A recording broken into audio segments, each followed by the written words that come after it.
CSK versus KKR ಪಂದ್ಯದ ನಂತರದ ವಿಶ್ಲೇಷಣೆ. Post match analysis.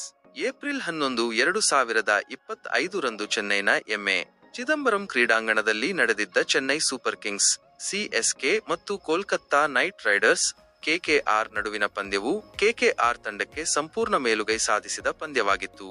ಈ ಪಂದ್ಯದ ನಂತರದ ವಿಶ್ಲೇಷಣೆಯನ್ನು ಕೆಳಗೆ ನೀಡಲಾಗಿದೆ. ಪಂದ್ಯದ ಸಾರಾಂಶ. ಟಾಸ್ ಗೆದ್ದ ಕೆಕೆಆರ್ ತಂಡವು ಬೌಲಿಂಗ್ ಆಯ್ಕೆ ಮಾಡಿಕೊಂಡಿತು. ಮೊದಲು ಬ್ಯಾಟ್ ಮಾಡಿದ ಸಿಎಸ್ಕೆ ತಂಡವು ಕೇವಲ 103 ರನ್ಗಳಿಗೆ 9 ವಿಕೆಟ್ ಕಳೆದುಕೊಂಡು ಹೀನಾಯ ಪ್ರದರ್ಶನ ನೀಡಿತು.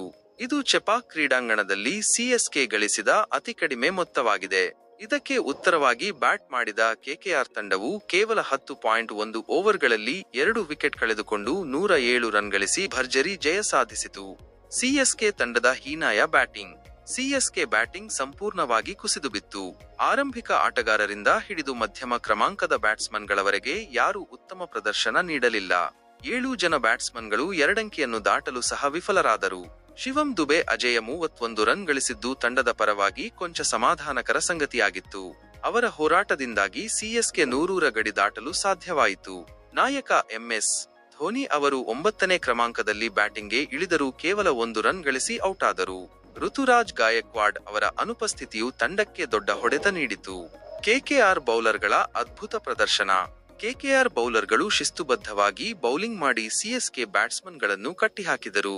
ಸುನಿಲ್ ನರೈನ್ ತಮ್ಮ ಸ್ಪಿನ್ ಮೋಡಿಯಿಂದ ಸಿಎಸ್ಕೆ ಬ್ಯಾಟಿಂಗ್ ಕ್ರಮಾಂಕವನ್ನು ಅಲುಗಾಡಿಸಿದರು. ಅವರು 3 ವಿಕೆಟ್ ಪಡೆದರು. ವರುಣ್ ಚಕ್ರವರ್ತಿ ಮತ್ತು ಹರ್ಷಿತ್ ರಾಣಾ ತಲಾ 2 ವಿಕೆಟ್ ಪಡೆದು ಮಿಂಚಿದರು.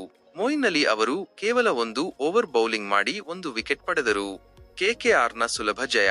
104 ರನ್ಗಳ ಗುರಿಯನ್ನು ಕೆಕೆಆರ್ ಆರಂಭಿಕ ಆಟಗಾರರು ಅಬ್ಬರದ ಬ್ಯಾಟಿಂಗ್ನಿಂದ ಸುಲಭಗೊಳಿಸಿದರು. ಸುನಿಲ್ ನರೈನ್ ಕೇವಲ 18 ಎಸೆತಗಳಲ್ಲಿ 44 ರನ್ ಗಳಿಸಿ ತಂಡಕ್ಕೆ ಸ್ಫೋಟಕ ಆರಂಭ ನೀಡಿದರು. ಅವರ ಇನ್ನಿಂಗ್ಸ್ನಲ್ಲಿ 2 ಬೌಂಡರಿ ಮತ್ತು 5 ಸಿಕ್ಸರ್ಗಳಿದ್ದವು. ಕ್ವಿಂಟನ್ ಡಿ ಕಾಕ್ 16 ರನ್ ಗಳಿಸಿ ಔಟ್ ಆದರು.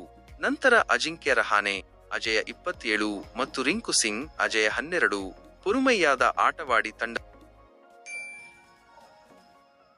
ಗೆಲುವಿನ ದಡ ಮುಟ್ಟಿಸಿದರು. ಪಂದ್ಯದ ಪ್ರಮುಖ ಅಂಶಗಳು. ಚೆಪಾಕ್ನಲ್ಲಿ ಸಿಎಸ್ಕೆ ಅವರ ಅತಿ ಕಡಿಮೆ ಐಪಿಎಲ್ ಸ್ಕೋರ್.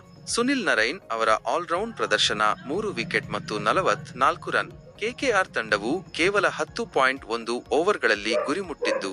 ಸಿಎಸ್ಕೆ ಬ್ಯಾಟಿಂಗ್ನ ಸಂಪೂರ್ಣ ವೈಫಲ್ಯ. ಎಂಎಸ್ ಧೋನಿ ನಾಯಕತ್ವಕ್ಕೆ ಮರಳಿದರೂ ತಂಡಕ್ಕೆ ಗೆಲುವು ತರಲು ಸಾಧ್ಯವಾಗಲಿಲ್ಲ. ಪರಿಣಾಮ. ಈ ಗೆಲುವಿನೊಂದಿಗೆ ಕೆಕೆಆರ್ ಅಂಕಪಟ್ಟಿಯಲ್ಲಿ 3ನೇ ಸ್ಥಾನಕ್ಕೆ ಏರಿದೆ. ಸಿಎಸ್ಕೆ ಸತತ 5ನೇ ಸೋಲು ಕಂಡಿದ್ದು ಅಂಕಪಟ್ಟಿಯಲ್ಲಿ 9ನೇ ಸ್ಥಾನದಲ್ಲಿದೆ.